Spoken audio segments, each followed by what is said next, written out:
dengan Dr. Desi Iriani yang akan menyampaikan materinya adalah tentang tindakan operatif pada tindakan operatif yang berupa teknik turbinektomi sebagai terapi sumbatan hidung pada obstruksi sleep apnea. Dr. Desi ini lahir di Tembagapura ternyata.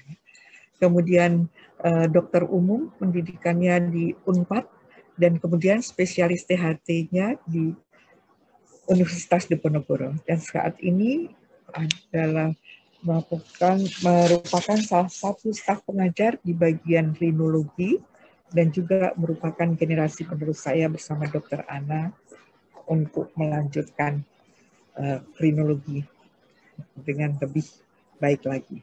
Saya persilahkan Dr. Desi untuk menyampaikan makalahnya.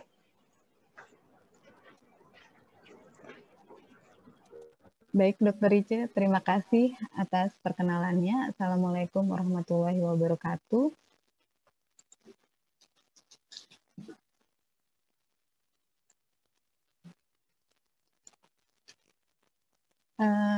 Mohon izin kepada guru saya, Dr. Rice dan Dr. Ana, serta guru-guru saya di Kodi Rinologi Indonesia, senior-senior saya, dan teman-teman sejawat, untuk melanjutkan materi kita dengan tema hidung tersumbat pada OSA. Tadi sudah dijelaskan oleh Dr. Ana mengenai terapi medikamentasa lengkap dengan anatomi patofisiologinya. Izinkan saya melanjutkan presentasi mengenai teknik turbinektomi sebagai terapi operatif sumbatan hidung pada OSA.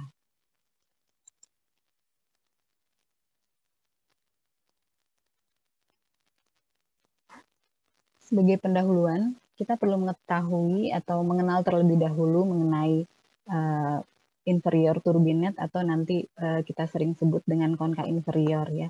Inferior turbinet ini terdiri dari tulang dan jaringan lunak, di mana tulang berada di tengah-tengah dan diselimuti oleh mukosa atau jaringan lunak di bagian medial, lateral, dan bagian inferiornya. Nah, bagian paling tebal dari konka inferior ini yaitu di aspek medialnya, di mana berisi jaringan erektil dengan kelenjar seromusin yang ditutupi oleh epitel kolumnar semu bersilia. Nah, konka inferior ini mempunyai fungsi respiratori dan pertahanan secara mekanik ya, yaitu menjaga agar udara yang masuk itu hangat, terhumidifikasi atau lembab, dan tersaring. Kontrol ini diatur oleh sistem saraf otonom yang menginervasi kelenjar submukosa dan vaskulator ke dalam konka inferior untuk mengkontrol fungsi utamanya ini. Ya. Di sini kita lihat mengenai inferior turbinate hypertrophy dengan kejadian OSA. Ya, jadi hidung tersumbat atau obstruksi nasal karena inferior turbinate hypertrophy dapat mengeksaserbasi terjadinya OSA pada anak. Dulu, pembedahan hidung dihindari karena dikhawatirkan terjadi gangguan pertumbuhan pada wajah, ya, endemic face. Tetapi penelitian terbaru menunjukkan kalau operasi hidung ini cukup aman. Justru obstruksi nasal dan pernafasan lewat mulut itu yang dapat mencetuskan OSA dan dapat mengganggu pertumbuhan wajah. Ya. Untuk indikasi dari operatif inferior turbinate hypertrophy ini tujuannya yaitu untuk memperbaiki aliran udara lewat hidung ya. Jadi yang pertama, apabila gejala yang berat dan berulang atau refraktori ini terhadap sudah diterapi dengan terapi medical treatment, minimal bergejala selama 3 bulan.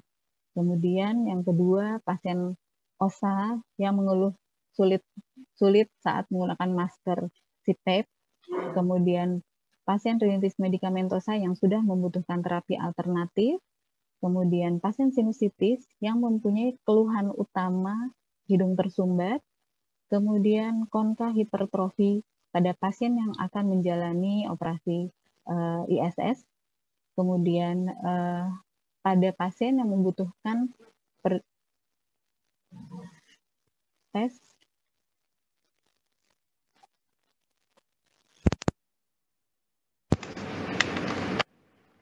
ya sudah keluar ya. Indikasi berikutnya pada pasien yang membutuhkan meredakan sumbatan hidung pada pasien maupun pada dewasa maupun pada anak yang mengalami gangguan tidur.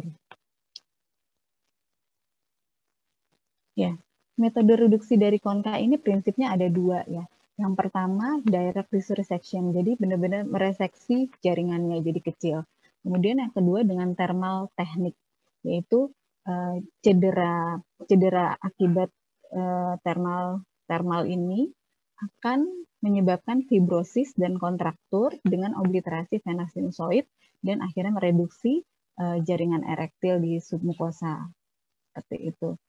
Nah, ini beberapa teknik untuk operasi konka hipertrofi ya, dari yang paling sederhana out fracture, kemudian submucous resection ini di sini termasuk dalamnya dengan penggunaan laser, Cauter, cryosurgery, radiofrekuensi, dan kemudian turbinektomi atau turbinoplasti.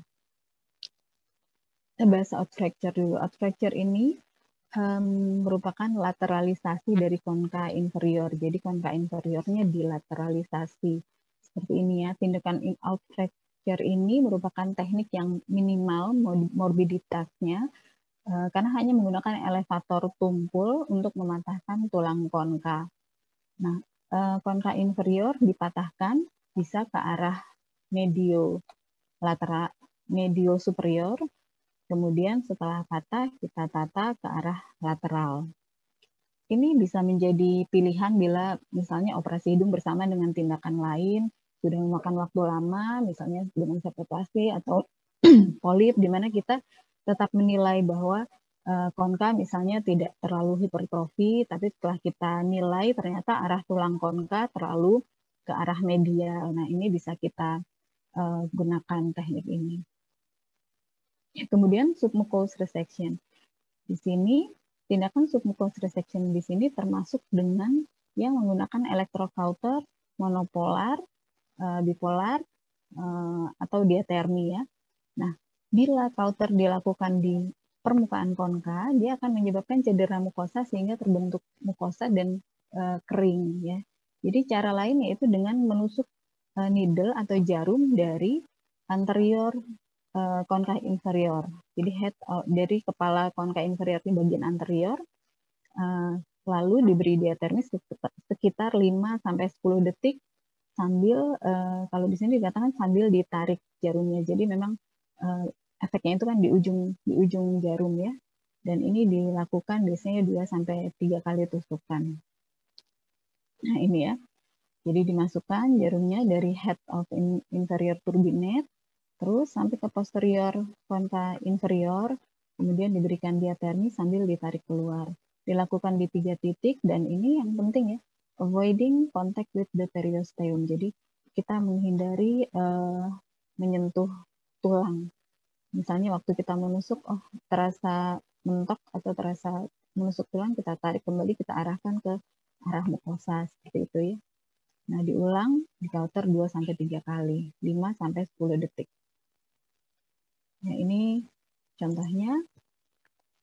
Ya, ini kita lihat konka inferior yang cukup hipertrofi ya. Ini tentunya sudah dengan aplikasi vasokonstriktor.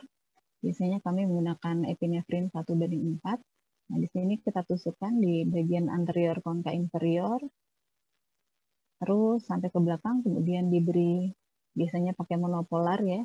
Sekitar 5 sampai 10 detik, kemudian ditarik. Ini ya kelihatan agak mengecil sedikit ya. Ya. Nah, tindakan ini memang cukup populer ya, karena relatif mudah. Mungkin teman-teman sejawat juga sudah sering mengerjakannya. Tapi pertanyaannya, bagaimana sih outcome-nya? Apakah efektif? Dan kapan sih mulai efektifnya ya? Di sini kalau dari literatur dikatakan prosedur ini hanya mempunyai efek jangka pendek ya. Kemudian dari penelitian Fradi Setal, menemukan sebanyak 76% pasien mengalami perbaikan 2 bulan setelah operasi. Jadi setelah 2 bulan baru mulai enak. Jadi mungkin setelah inflamasinya reda ya. Kemudian dari penelitian Johnson ini menemukan nasal resisten sebelum tindakan tidak ada perubahan yang signifikan dibandingkan setelah 15 bulan pasca tindakan. Jadi sekitar 2 tahun kemudian tidak mengalami perubahan yang signifikan. Kemudian penelitian dari Johnny Autel menemukan perbaikan pada 3 bulan sampai 1 tahun setelah operasi. Lalu di follow up lagi setelah 5 tahun, pasien mengeluh kembali obstruksi dan hipertrofinya kambuh ya, rekuren kembali. Ya, selanjutnya teknik turbinektomi atau turbinoplasti ya. Sebelumnya kita bicara tentang turbinektomi ini dulu. Dia sudah lama dipraktekkan sejak dari awal tahun 1900-an ya. Jadi sudah lama sekali. Tetapi dengan komplikasi perdarahan pasca operasi, krusta, kering, rheumatis atrofi, dan empty-nose syndrome. Nah ini akhirnya teknik ini ya masih dipertimbangkan ya. Jadi ini bisa kita lihat apabila dilakukan turbinektomi total atau radikal turbinektomi, terutama di bagian posterior. Ini ada gambar ya, ini konka inferior bagian posterior, dilakukan turbinektomi total, ini dapat menyebabkan perdarahan yang cukup banyak karena bagian ini merupakan letak cabang dari arteris venopalatina. Ini gambarnya jelas sekali ya dari buku atlas. Jadi di sini kurang lebih foramen venopalatina, dia bercabang ke posterolateral nasal artery. Nah di sekitar sini. Dengan demikian kalau kita melakukan konkotomi radikal sampai mepet seperti ini, resiko perdarahannya tentu akan lebih besar. Ini perlu diperhatikan ya. Ya ini contoh turbinektomi. Kelebihan dari tindakan ini adalah relatif lebih mudah dan lebih cepat ya. Nah ini kita lihat head of konka inferiornya ya, agak besar. Nah jadi awal kita luksasi ke medial agar bisa menyelipkan gunting lalu kita potong ya, cukup seperti itu.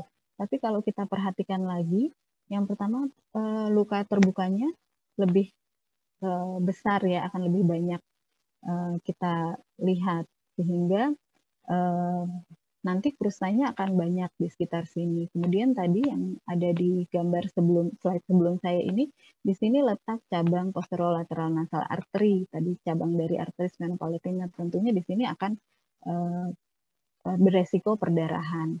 Mungkin pada saat operasi pasien kondisinya dalam hipotensi terkontrol, nggak terlalu berdarah, tapi jangan heran kalau misalnya pasca operasi atau bahkan mungkin beberapa jam, beberapa hari pasca operasi terus bisa berdarah lagi. Dengan demikian, pasca konkotomi seperti ini kita harus melakukan tindakan hemostasis dengan bipolar di area ini. Dan memang bipolar yang banyak akan mengakibatkan munculnya banyak krusta ya, walaupun nanti bisa dibersihkan dengan cuci hidung. Ya, kemudian kita diperkenalkan teknik MABRI ya, terutama saya belajar dari guru saya, Dr. Ana, dari Dr. Budi. Teknik MABRI ini dikenal tahun 1984 sebetulnya, di mana prinsipnya dia akan mereseksi bagian mukosa maupun tulang di bagian lateral dan akan meninggalkan bagian medialnya seperti ini. Jadi nantinya konka yang baru akan terbentuk bagian yang kasarnya ini di bagian dalam dan bagian permukaannya bagian yang halus. Jadi mukosa normal gitu. Jadi seolah-olah seperti aslinya ya. Tuh. Nah ini kita lihat ya, panah biru ini tempat insisinya, kemudian panah hitam ini hidung kanan ya, panah hitam ini flap yang medialnya, kemudian panah putih ini bagian konka bagian lateral yang akan direseksi, yang akan dibuang. Setelah dibuang nanti konka yang bagian medial ini akan ditata ke arah lateral. Ya, ini contoh tindakan operasinya ya. Seperti biasa kita evaluasi, oh sini sudah dengan aplikasi masih tampak konka hipertrofi, cukup sempit sampai koana. Kemudian kita injeksi dengan PHK-in. Nah, di sini kita injeksinya itu kalau ke konka itu mentok saja. Kenapa? Karena tulangnya tulang keras. Beda sama kalau kita melakukan septoplasti. Begitu juga dengan insisi konka. Jangan ragu-ragu mentokkan sampai tulang karena tulangnya keras. Kalau kita tidak sampai mentok tulang saat mengelevasi tidak langsung ketemu tulangnya seperti ini. Ini kan tulangnya langsung kelihatan. Kalau tengah-tengah malah berdarah karena kita tahu tadi di sini banyak pembuluh darahnya ya. Nah, kita pisahkan kalau bisa sampai belakang dan kalau ada tulang-tulang yang bisa diambil, diambil ya. Seperti ini, terutama kita pisahkan bagian bawah.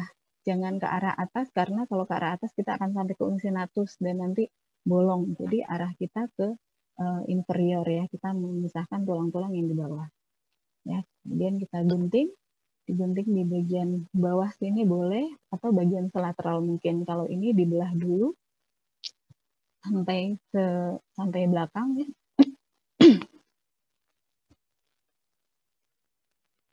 Ya, kemudian bagian lateralnya dikurangi. Seperti ini.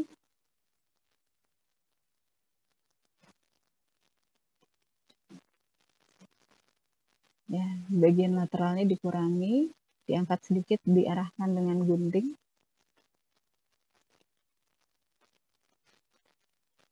Nah, ini kadang ada yang tersisa ya. Jadi ternyata pas kita ini seperti sudah selesai, sudah keambil.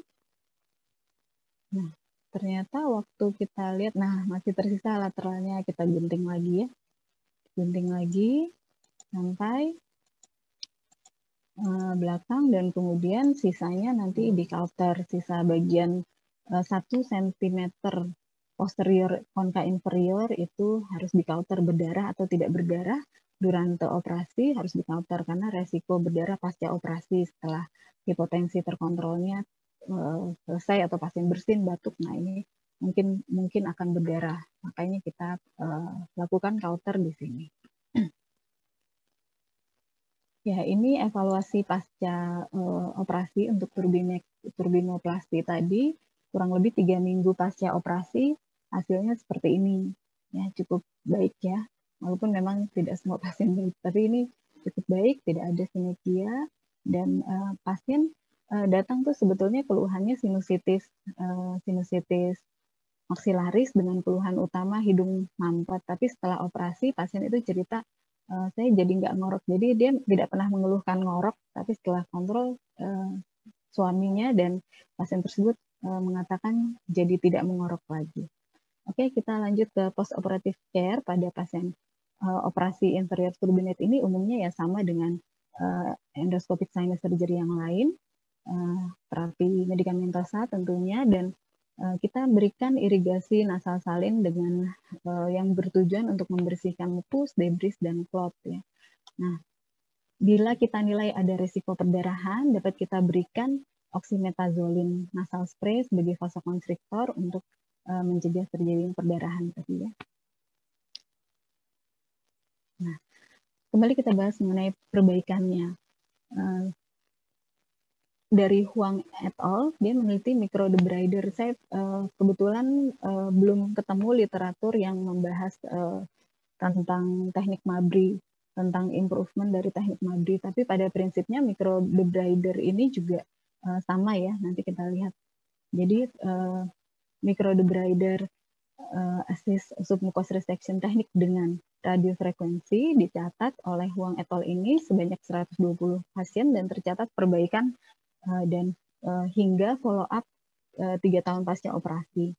Kemudian PJ Walmart juga meneliti, jadi sisi hidung yang satu di counter, sisi hidung yang sebelahnya di microdebrider, dan didapatkan setelah evaluasi 5 tahun, yang di microdebrider itu lebih stabil, sementara yang di counter ini terjadi hipertrofi yang rekuren seperti itu. Jadi satu pasien satu sisi. Nah, ini sedikit kesimpulan dari prosedur-prosedur yang kita bahas tadi ya. Ini yang A, ini out fracture, jadi kita patahkan di sini, kita tata ke lateral. Kemudian yang B, submucous resection dengan laser, radiofrekuensi atau Cauter. Kemudian yang C, ini kita reseksi tulang konka. Yang D, reseksi bagian lateral dari konka. Nah, ini yang Mabry ini seperti ini ya. Microbrider juga biasanya ambil ini. Kemudian ini parsial turbenektomi dan ini radikal turbenektomi. Ini sebagai salah satu simpulan dari yang kita bicarakan tadi ya. Nah, teknik paling optimal dan efektif ini masih kontroversial. Tidak jelas karena penelitiannya butuh waktu bertahun-tahun dan berkelanjutan gitu. Terus kita pilih yang mana? Kenali kondisi pasien kita secara teliti karena setiap pasien mempunyai variasi gejala dan anatomi hidung yang berbeda. Tugas kita untuk menganalisa sesuai kondisi tugas kita untuk menganalisa sesuai kondisi alat operasi atau asisten, jam operasi, dengan tetap berusaha memilih teknik yang paling memungkinkan untuk mempreservasi fisiologi normal hidung. Jadi yang harus kita pegang prinsipnya itu, mempreservasi fisiologi normal hidung. Jadi kita tidak boleh terlalu memanipulasi berlebihan gitu itu. Ya, ini video sama ya, karena waktunya habis. Mungkin nanti kalau ada tambahan waktu sudah diingatkan. Terima kasih presentasi dari saya sampai di sini. Mohon maaf atas segala kekurangannya, atas perhatiannya saya ucapkan terima kasih.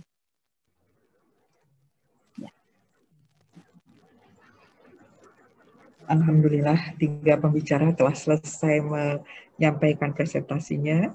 Ya, tadi Dr. Desi sudah menyampaikannya juga dengan cukup jelas teknik-teknik operasi yang ada. Jadi yang penting adalah kita harus memperhatikan indikasi dari tindakan yang akan kita lakukan. Ya. Selain itu, kita juga harus mengetahui bagaimana kondisi dari pasien itu, kondisi instrumen, dan kondisi keterampilan SDM.